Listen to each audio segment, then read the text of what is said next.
So I would like to welcome Jill Hunt, Talent Director at SUSE, to the Finding Ada conference. Welcome, Jill.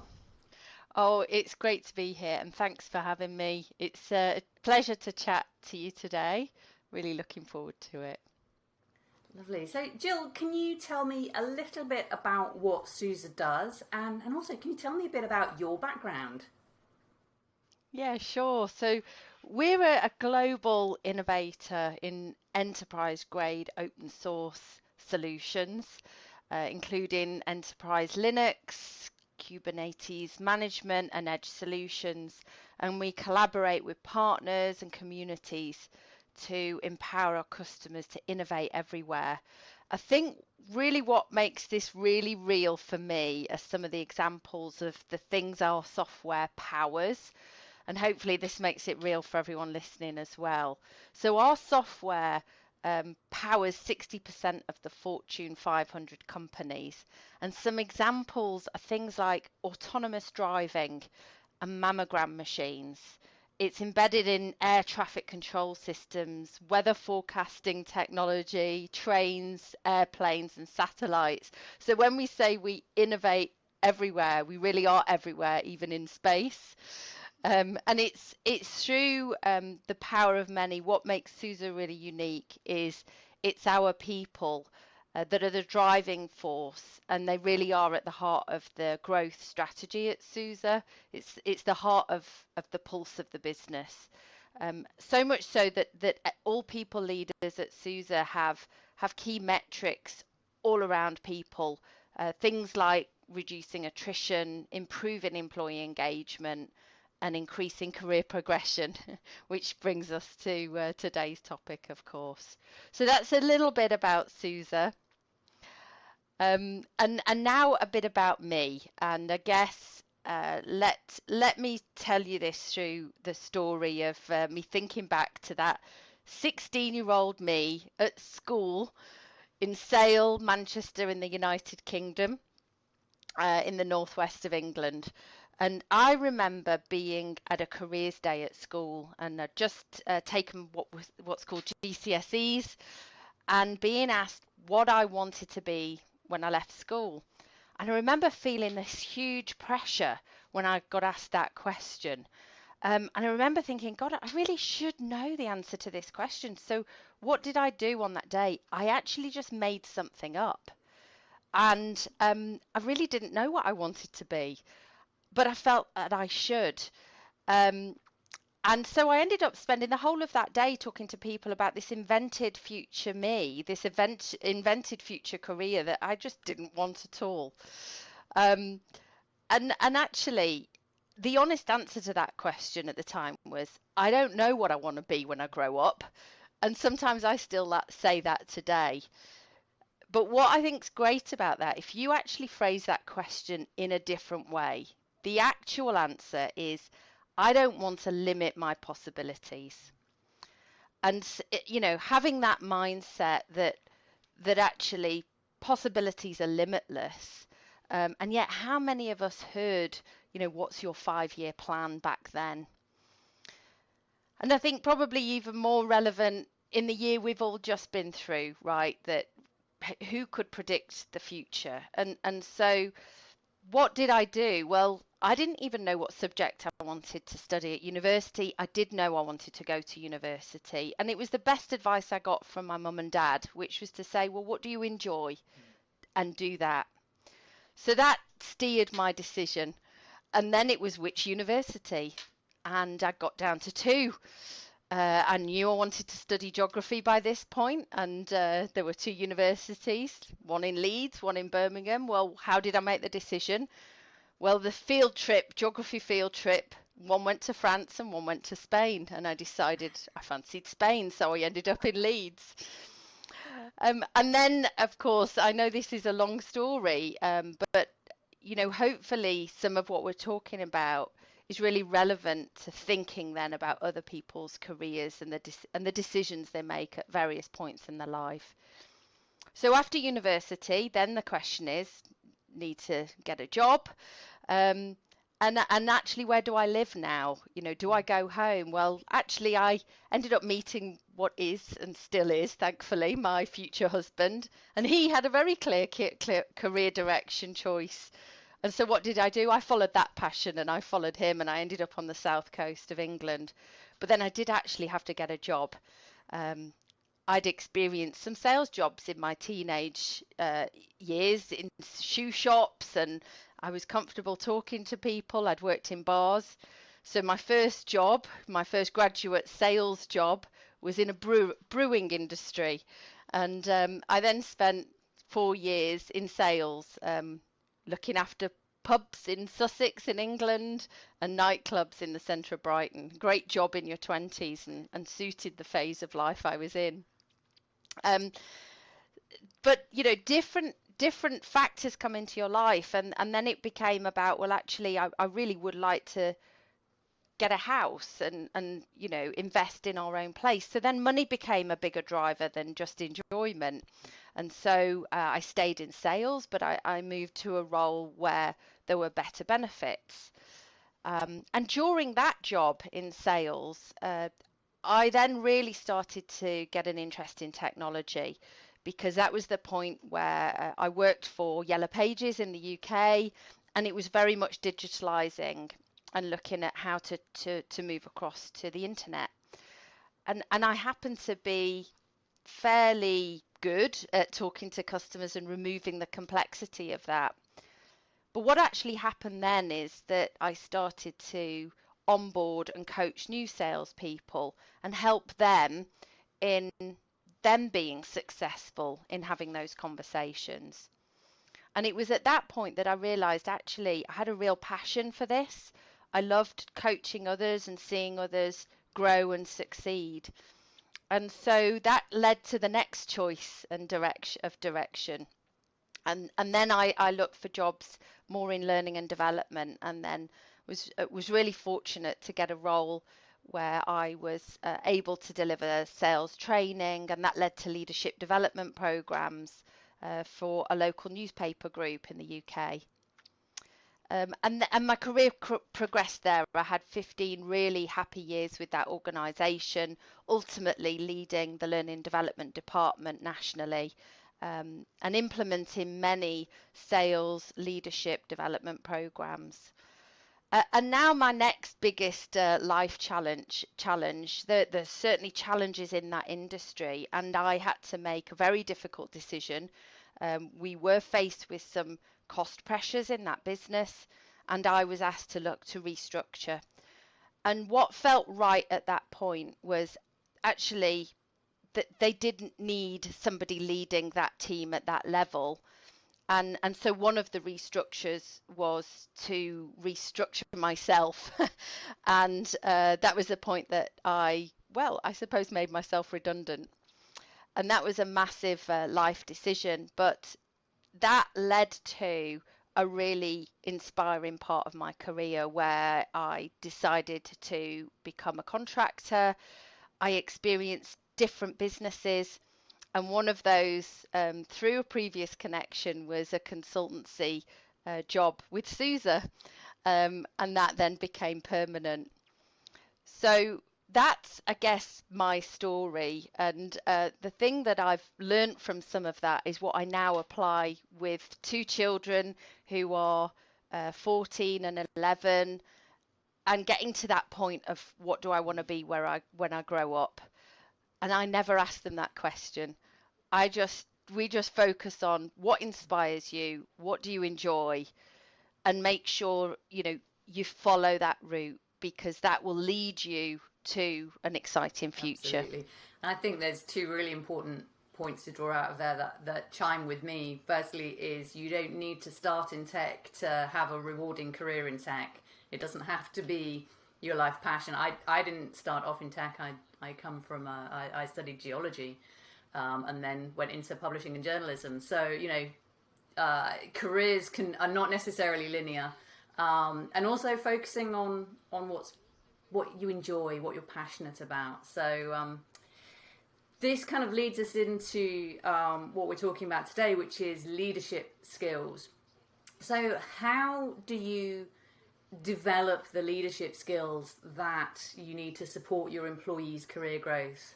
And particularly, careers aren't as straightforward as they used to be. You've obviously also had a lot of experience in different areas and in different leadership roles. So when you're thinking about employees' career growth, what are the top skills that you think you need? Yeah, I think it's another really good question. And of course, the key skill is in understanding that it's a very personal answer to that question, and it can be different for everyone, and it can also change over time, because your life experiences are changing. You heard in my own story, at some points money was a bigger driver. Certainly when my children came along, that changed my perspective of career growth. And I think it's important for all leaders to understand that there's a wide range of answers to that question. For me personally, career growth is about taking on challenges, stretching myself, having the opportunity to learn and constantly improve. It isn't for me about labels or levels, but it is about doing fulfilling work that feels like you're making a difference for others every day. And me sharing that with my boss means he can also support me in ensuring I get that stretch and drive and fulfillment. So that's one key thing from a leadership perspective. It's that open dialogue. And as I've said, that the fact that at different phases this can change over time, and so not just a dialogue every couple of years. That's not enough. It's an open dialogue regularly, because and in fact I think this is one of the real upsides of the period that we've all just been through. Certainly at SUSE, every leader has had to have more of an open dialogue than ever before to support people through the COVID period and understand what are their personal challenges and be flexible with our approach to work and how people can work and still get through really challenging times. So I think one of the upsides is that potentially we've all got a bit closer to each other to understand what's important to people, how can I support you better, and realizing that dialogue can change. And then finally on this, I think it's really important that every leader understands there isn't one right answer to this question, and that everyone is right.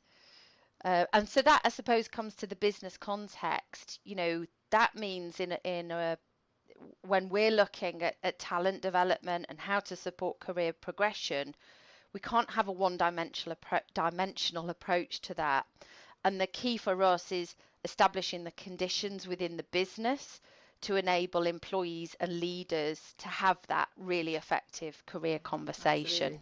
So one of the things I've noticed is that particularly young people are a bit hesitant to think about careers. That they don't have the framework anymore because the linear career doesn't really exist, and I think both of our careers illustrate that quite clearly. So how do we as individuals think about the direction we want our careers to go in? Well, actually, it's been really nice preparing for this talk today, because part of it is reflecting on your previous journey. I think that can really help. And I think the first good practice is to think about it. When do we give ourselves the time and space to reflect? And we also have to encourage our managers to encourage their team members to give themselves that development time and space to reflect and think about that. Now, I guess I'll perhaps tell you another story of something that happened recently about how should we be thinking about the direction we want our career to go in. And this happens to be the first question I was asked recently in a mentoring conversation, someone I was mentoring. And they were, I guess, at a point where they were really considering the direction the career was going in and were seeking some clarity. And I asked a number of questions, and they definitely thought through their previous experience. They'd also done a very thorough self-analysis on what are their strengths and what are their development areas, all really important in considering your career direction. But they still didn't have too much clarity. And the question that I asked that seemed to then provide that clarity was, what is it you've worked on recently or in your past that's really excited you, inspired you, and you felt passionate about? And that seemed to be a real light bulb moment in the conversation. And we started talking at length about projects and areas where they'd really excelled and felt fulfilled. And it was through this conversation that they then got real clarity on what they wanted to do to shape their next step. And so this made me think that often our career choices can be based on our strengths, and that's fine. But it doesn't always lead to us to stretching ourselves and exploring the unknown. Because if we always do what we've always done because we happen to be great at that, then how do we know what we could do and what our possibilities are? So yes, look at our strengths and our experience, but within all of that, what are we passionate about? I mean, we spend a lot of time at work, so we've really got to enjoy what we do. And sometimes that question can take your direction into a completely different one from the direction you're currently going. So you called this session "The Only Way Is Up, Not When It Comes to Careers." What did you mean by that? Well, I think very few people have careers that have followed a straight line. I often use the analogy here of a journey and driving. It isn't as simple as programming a destination into your sat nav and following the route. I mean, yes, sometimes that's our initial intent, right? We need to be there, we program it in the sat nav, and we go. But we all know journeys can take different directions and they can meander. And some of the best journeys we probably had is when we've come off the main road. Now, to take this analogy further, sometimes we come off the main road because there's a problem with it. There's a traffic jam, there's been a crash, and we come off our planned route. Now, that can feel uncomfortable and you can start to feel concerned that you're not going to make it to the destination. But it can often also means that we discover new villages, new forests, new places along the way. So I think careers can be similar to that. And certainly when I think about my own journey, some of the best, outcomes have come because of challenges that I was facing. I wouldn't be here working in this brilliant company that SUSE is with its chameleons for everybody, if I hadn't made a really difficult choice and come off that highway. So that's what I meant by the only way is not up. It's a meandering, exciting journey. Yeah, absolutely.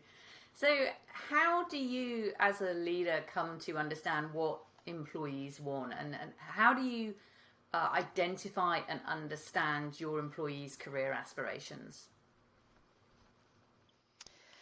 Yeah, so this is quite a meaty one. And,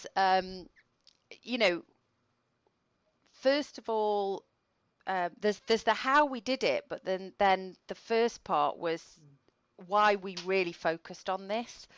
And that came from our employee engagement survey. We've got a fantastic culture at SUSE already established with our open ethos. We've got leaders that are incredibly creative and supportive to their team members.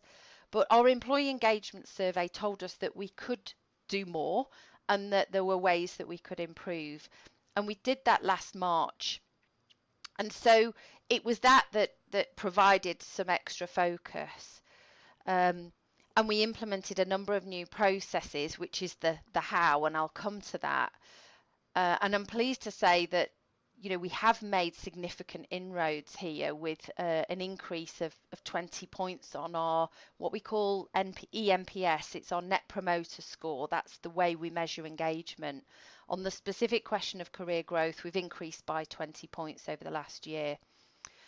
So I can share the story so far and how we continue to plan to write the story, because it is about continuous improvement, and I think there's more we can certainly do in this space. So what we decided was really needed was to really build career conversations into the rhythm of how we do things at SUSE. And as part of that career conversation, that's where we really capture and understand those career interests and aspirations. But for those career conversations to happen well, we needed to equip both the employees and the leaders with the skills to have a great conversation. So we decided we wanted to target mid-year conversation last year with the career conversation. That was May. And March we got the feedback. So in quite a tight turnaround, we first decided, and bearing in mind last April was the start of the pandemic in most countries, we had planned to launch what we call the career profile within Workday, our HRIS system. And what that does is it guides the employee and asks them to complete information about their past experience, their skills and history, their education, and then looking forward, their aspirations for career development. The difficulty was this the right time to launch this in April last year? Did we really think people would be in the right frame of mind to be considering future direction when the whole world was upside down? After a lot of debate and careful positioning in the comms, we did decide to go ahead. And we've got approximately, back then we had 1,600 employees, we're nearer 2,000 now, but 747 employees actually volunteered to complete that. So it felt like the right thing to do, and it's an essential building block because that asks a key question around career preferences. And we thought very carefully about the selections. So people can say, I'm looking to grow in place. I'm looking to have a lateral move. I'm looking for a leadership role. I'm looking for a more senior individual contributor role. And all of these are great. There isn't a right, back to my point earlier, there's no right or wrong answer here. It's about understanding. So that was the first part, the career profile, and start to understand more. In tandem, we launched what we call our Drive Your Career site. Funnily enough, there's a sat-nav image on the beginning of that. And this was an internal site to provide guidance to the employee about how they can take hold of their own career development. So it provided information on how they can consider the right move for them, how they can consider their current experiences, and importantly, how they can create a development plan to help them towards that journey, as well as things like guidance on having a career conversation with your manager and how to find a mentor as well. So that was the second foundational building block. We launched that in April. And all of that was to prepare for the mid-year career conversation. But we did need to upskill the leaders as well. So we held workshops ahead of the mid-year review on how to have an effective conversation. They worked together in smaller groups on, I guess, challenges they thought they might have in those conversations and how to really make them fulfilling. And then we went ahead with our mid-year review process. And we've continued that activity into this year as well. So, long answer, put simply in answer to your original question, how do we understand the aspirations of our teams? The simple answer is we ask. But the complexity around asking is making sure it's done well. Yeah, Absolutely. So before this conversation, you've mentioned growth mindset.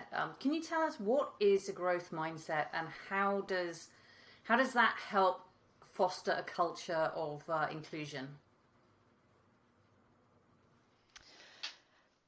Yeah, so of course, many will be familiar with Carol Dweck's research, and there's plenty of information out there.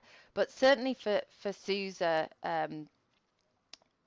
we are currently embedding growth mindset principles across the whole of our leadership team, and they're fundamental to, we have a set of leadership expectations at SUSE, and the principles of how to lead with a growth mindset are fixed within those.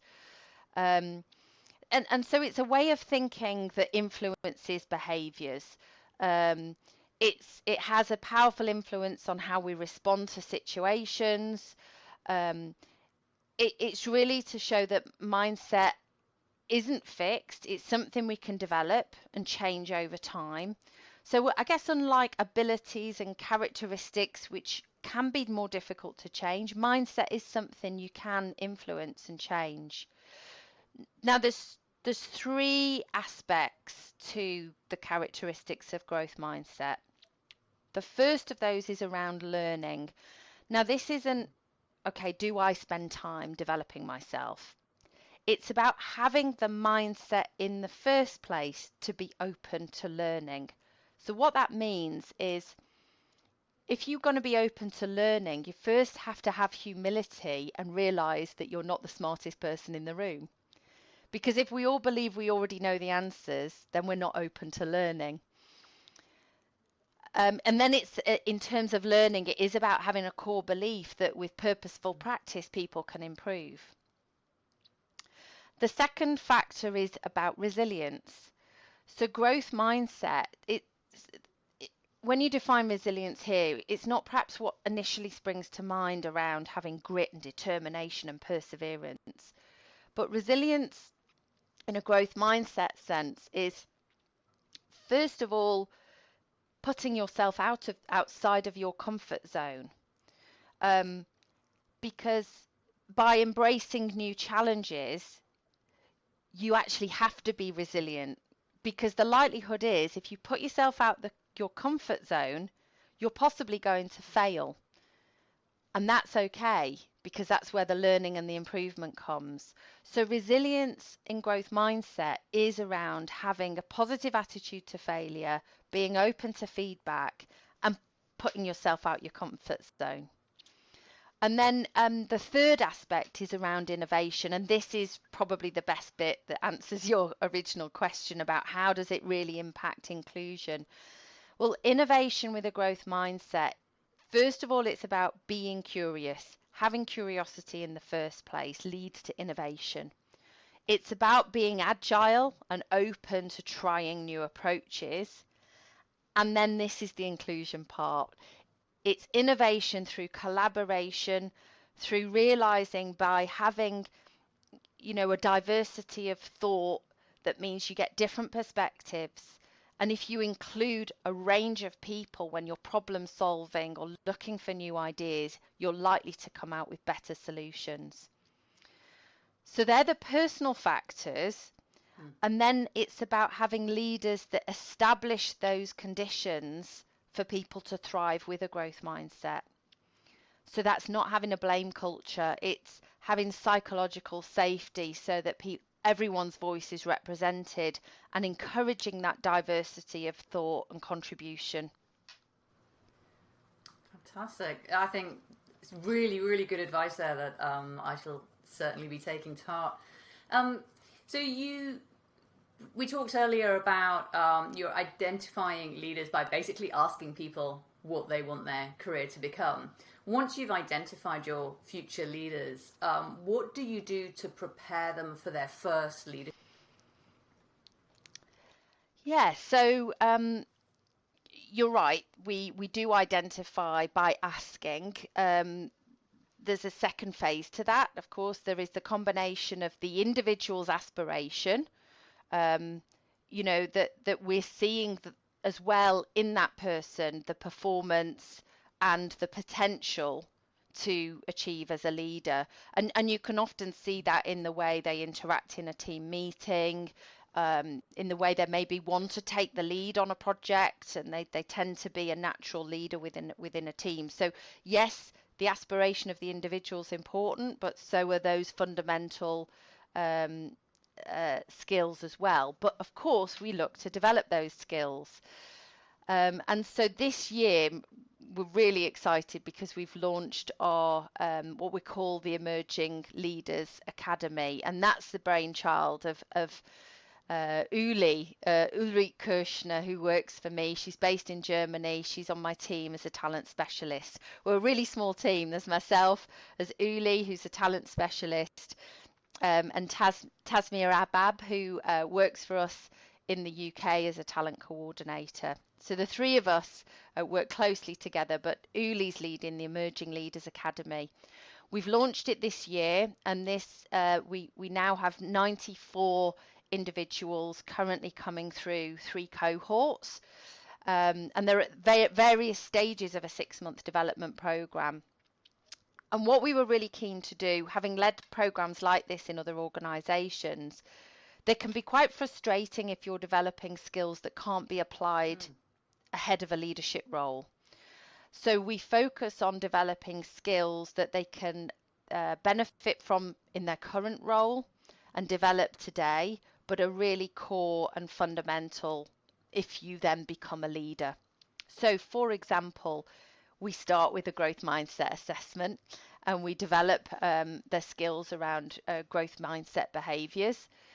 We include things like presentation skills, emotional intelligence, planning and organisation, and leading projects. So we really focus on developing essential leadership skills, but that can be applied within an individual contributor role. So it's early days for the programme. We've not yet finished our first cohort. We launched this back in March. The early feedback is just phenomenal. I heard from Uli earlier this morning that we hope soon we might have our first few that have already been successful in now becoming a leader. So it's a watch this space, but very promising signs. And that's a program we intend to continue into the future. So your CEO, Melissa Donato, has said that she is and I quote, a passionate supporter and believer in mentoring, and that she has benefited from mentoring throughout her career. Why do you think mentoring is so important? Yeah, and Melissa's been a real inspiration and driving force to the mentoring program at SUSE. This was something that was inherently happening within SUSE, but we wanted to bring in a global program, and it is all about the notion of giving forward. In any mentor relationship, there is two-way learning, and we use it as part of our onboarding process. So every new hire at SUSE is allocated a partner mentor to help them through those first few months navigating. We now have a pool of about 200 mentors that have actively switched on. We've got an important button called mentorship availability in Workday, and they have signed up to being a mentor. And so why is it important? It's important in all ways, for collaborating across the business, for building new networks, but it can really open doors for individuals and perhaps take the career in a different direction. Fantastic. So you mentioned about mentoring being a two-way street. Should we just have a talk about, quite often mentors are seen as kind of just giving their knowledge, they're sort of donating their wisdom, but mentors do benefit from being mentors. Do you want to talk a little bit more about that sort of two-way street and how that plays out in SUSE? Definitely. I've literally just come off a call with a really valued colleague of mine this morning, Um, and she was absolutely buzzing. And I'm going to quote her from this morning.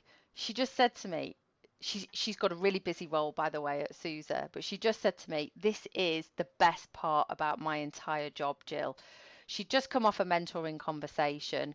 Um, she's got a number of mentees that she dedicates time to, but she just gets so much fulfillment from that, and so much intel into different aspects of the organization through those conversations, and without volunteers like my colleague and many others in SUSE, we wouldn't have an offering internally.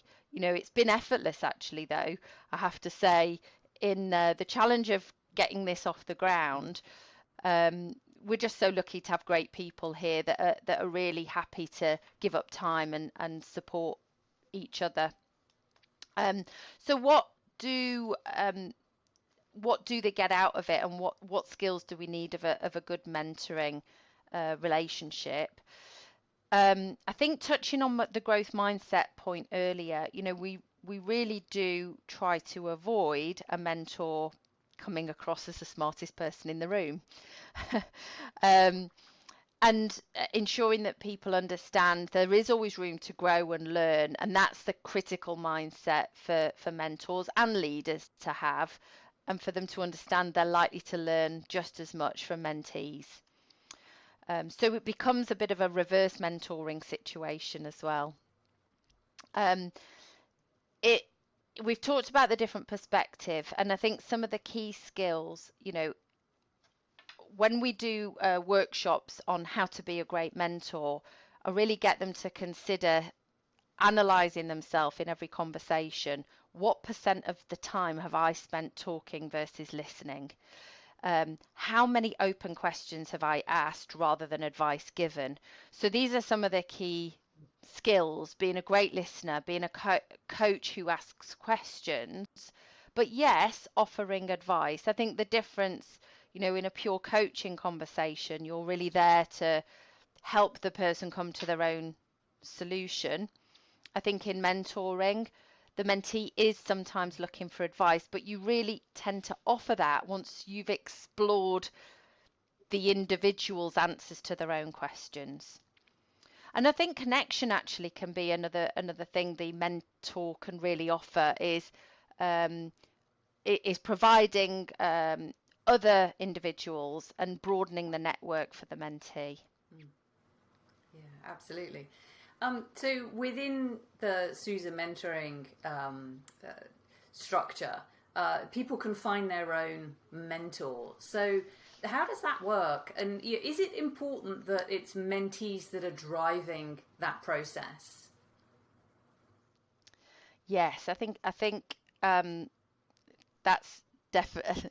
I feel fairly fixed on that. Definitely, I think the mentee, you're going to get the most out the relationship if the mentee is driving it. It doesn't mean to say it can't work if a mentor and mentee is allocated, but the approach we're taking is more of a self-serve approach. The whole philosophy of drive your career, you're in the driving seat, you make the decisions about what's right for your development, and we'll enable you to go and find that support, is the sort of approach that we're taking.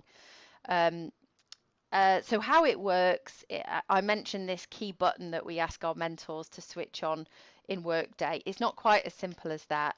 We also ask them to complete a mentoring profile where they need to select skills that they would feel they could mentor others on.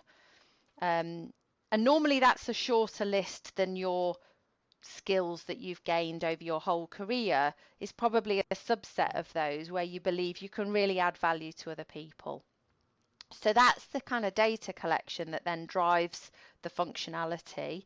And then individuals can go into a task within Workday and look to find a mentor and use various criteria to select, whether that's region can be something that's helpful as well, because we're across 35 countries. The pure practicalities is it's probably better if you're in the same time zone, is sometimes a factor. But you can then narrow down by function. So if you're actively looking for a mentor outside your own function, and then you could also say there's certain skills that I'm looking for a mentor to provide. And that then shortlists a number of people that they can then approach through the system and make contact with. Fantastic. So SUSE is an open source company. Do you think that has an impact on your employees' career trajectories? I definitely think it does, and I hope you're okay with this, but I want to read you something which I must say I found really inspirational, and then I'll come back to how this links to the career trajectory. So I'm going to read a letter from our CEO, Melissa Di Donato. And this has been published across various media across the world really recently. And I know I found it inspirational reading. So I'm going to read it out, okay, verbatim. So it says, "Dear world, the notion of openness represents our society's limitless possibilities. It inspires diverse communities to come together and bring ideas to life. It creates new ways to collaborate. It fosters the richness of sharing, learning, and solving problems. Openness, not technology alone, must be at the heart of all digital transformation. The magnitude of challenges facing businesses and governments today can no longer be solved behind closed doors. They require the speed and scale of innovation that only open source model, with its rich community of over 56 million contributors, can provide. It's no wonder that open source has become the foundation for many businesses. We are SUSE, one of the world's largest independent providers of open source software. We believe that borders should exist only on maps, not in our heads. We stand by our belief that open innovation brings out the best of creativity and ingenuity in all of us. As a society, we are stronger and more resilient when we embrace diversity of thought and in all of its borderless, magnificent forms. Our thousands of customers choose open because it means access to cutting-edge innovation, flexibility to move at the pace they need, and choice to shape their success the way they want. For these reasons, they trust SUSE to power their mission-critical IT workloads, including business applications, electronic banking, software for autonomous vehicles, satellite operation centers, and life-saving medical devices. I'm proud to be the CEO of a company that chooses open every day. Just imagine what could the world look like if every company, society, and government were to choose open. I invite you to find out. I invite you to choose open. Ooh, makes me a bit emotional. and so it's that actually, when you come back to the first statement, how does it affect the career trajectory? Being an open source company means openness is at the core of us all. We've got an open mindset, and this is a great foundation for allowing that flexibility in career trajectory. We've got examples of leaders that have enabled employees to do a 6-month rotation within the business, but in a totally different function. I think there's more of that even that we can do. Yesterday, I spoke to a manager who'd done exactly this off his own back, supporting his team member, who's now going to be doing 3 months in another team. So we tend to attract more open, purpose-driven, and collaborative individuals at SUSE, and that's what helps people's career trajectory.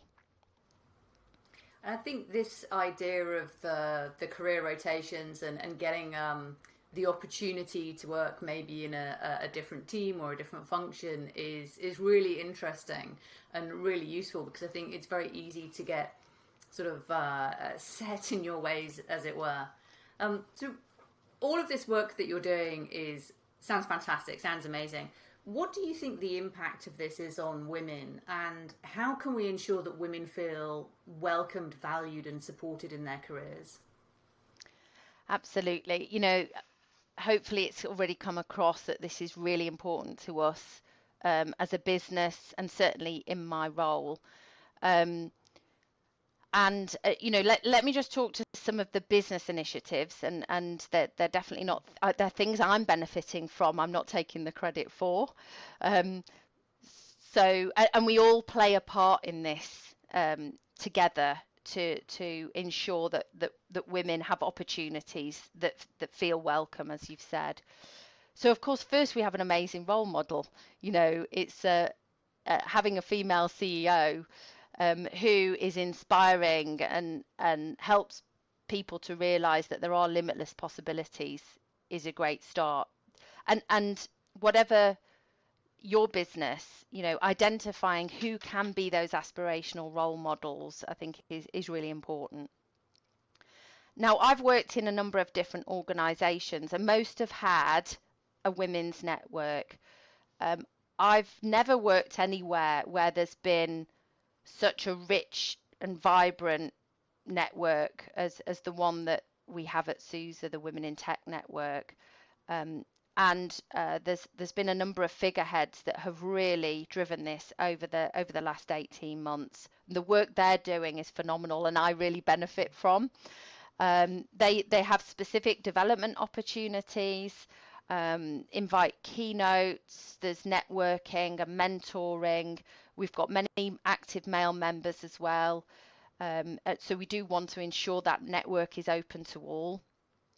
There's also regional groups for those networks, and we look to implement specific country initiatives that are relevant, like mentoring and supporting school-age girls, and providing career talks at schools. And quite recently, I was involved directly in supporting a cheerleading group in the UK who'd been through a really difficult time with COVID. They'd lost that feeling of togetherness. They're about to make some big life decisions because the age they were at, they hadn't been able to close properly or compete for one final time, and we're going to be leaving behind this passion. And they were inspiring, actually. So we did a session with them about, just choices and decision making, and actually following your passion was a key part of that. So there's some of the business initiatives, and there's many more. And then in my role, everything I've talked about in terms of creating the conditions for people to thrive, having leaders that are supportive and understanding and flexible to people's circumstances, and that have that open dialogue and can flex. Having programs like the Emerging Leaders Academy, where I'm glad to say the percentage of females on that program is higher than our general population of leaders. So that should start to feed more female leaders and role models in the business. There's definitely more in my plans for the next financial year around that, but I can't commit on this call because I've got to get those plans approved. But it's certainly one of the things I'm looking at is an accelerated female leadership development program. But as you can probably understand, there's been a lot of work going on first to establish all those conditions. And of course, there's a lot of great practice already in place with the things I've mentioned. Fantastic. This has been such a fantastic conversation. I've learned so much from you today. So just finally to wrap up, what would be your 3 key takeaway messages for people? All right, here's the first, and easy to remember. Never ask, what do you want to be when you grow up? That would be my first one. We can ask that question differently. What is your next step in your career is another one to avoid, just because people might not be clear. Instead, ask, what do you enjoy? What inspires you? What are you passionate about? And what do you wish you could do more of? So change the dialogue. The second, I think it's remembering that question about what does career growth mean to you, to remember that is different for every person, and for one person can change over time. So the importance of keeping that dialogue going, and keeping understanding how you can support circumstances as they change for an individual at different phases of their life. And of course, specifically in this group, you know, thinking about how we can support women through different phases of their life as they make different difficult or different decisions. And the third key takeaway is it all starts with having that effective conversation. And so how you empower and enable that to happen well between the leader and the employee. Fantastic. Thank you so much for your time today, Jill. It's been a real pleasure talking to you. Like I say, I have learned so much from listening to what Suze's doing and from your experiences. So thank you. Oh, it's been a pleasure.